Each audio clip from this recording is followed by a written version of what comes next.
ಅಂತ ಡಿಸೈನ್ ಆಗಿದೆ. ಅಂದರೆ 40% ಕಾರ್ಬೋಹೈಡ್ರೇಟ್ಸ್ ಮತ್ತು 30% ಫ್ಯಾಟು, 30% ಪ್ರೋಟೀನ್.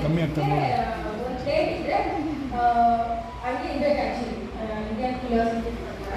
ಕಾರ್ಬೋಹೈಡ್ರೇಟ್ಸ್ ಅಂದರೆ ಅಕ್ಕಿ, ರಾಗಿ, ಜೋಳ, ಗೋಧಿ ಏನಿದೆ ಅದನ್ನೆಲ್ಲ ಕಾರ್ಬೋಹೈಡ್ರೇಟ್ಸ್ ಅಂತಾರೆ ಕರೀತಾರೆ.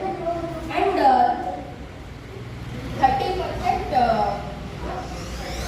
ಫೈಬರ್ 25 ಗ್ರಾಮ್ ಅಷ್ಟು ಇದು ಕಾರ್ಬೋಹೈಡ್ರೇಟ್ಸ್ ಅಲ್ಲಿ ಫೈಬರ್ ಇರೋ ಥರ ನೋಡ್ಕೊಳ್ಬೇಕು. 25 ಗ್ರಾಮ್ ಫೈಬರ್ ಇರೋ ಥರ ನೋಡ್ಕೊಳ್ಬೇಕು. ಯಾಕಂದರೆ ನಿಮಗೆ ಫೈಬರ್ ಕೂಡ ಇಂಪಾರ್ಟೆಂಟು. ನೀವು ಮೋಷನ್ ಬರಬೇಕು ಅಂದರೆ ಫೈಬರು ತುಂಬ ಇಂಪಾರ್ಟೆಂಟು. ಫೈಬರ್ ಕೊಟ್ಟರೆ ಹೆಲ್ಪ್ ಆಗುತ್ತೆ. ಸೊ ನೀರು ನಾರು ಎಲ್ಲ ಇರಲೇಬೇಕಲ್ವ. ಫೈಬರ್ 25 ಗ್ರಾಮ್ ಅಷ್ಟು ಇರೋ ಥರ ನೋಡ್ಕೊಳ್ಳಿ. ಗಂಡಸರು 35 ಗ್ರಾಮ್ ಅಷ್ಟು ಕೊಡ್ಬೋದು ಆಯಿತಾ. ಅವ್ರು ಸ್ವಲ್ಪ BMR ಜಾಸ್ತಿ ಇರುತ್ತಲ್ಲ. ಸೊ ಹಾಗಾಗಿ ಹೆಂಗಸರು 25 ಗ್ರಾಮು, ಗಂಡಸರು BMR ಜಾಸ್ತಿ ಇರೋದ್ರಿಂದ ಅವರು 35 ಗ್ರಾಮ್ ಅಷ್ಟು ಫೈಬರ್ನ ಕೊಡ್ಬೋದು. ಪ್ರೋಟೀನ್ 30%.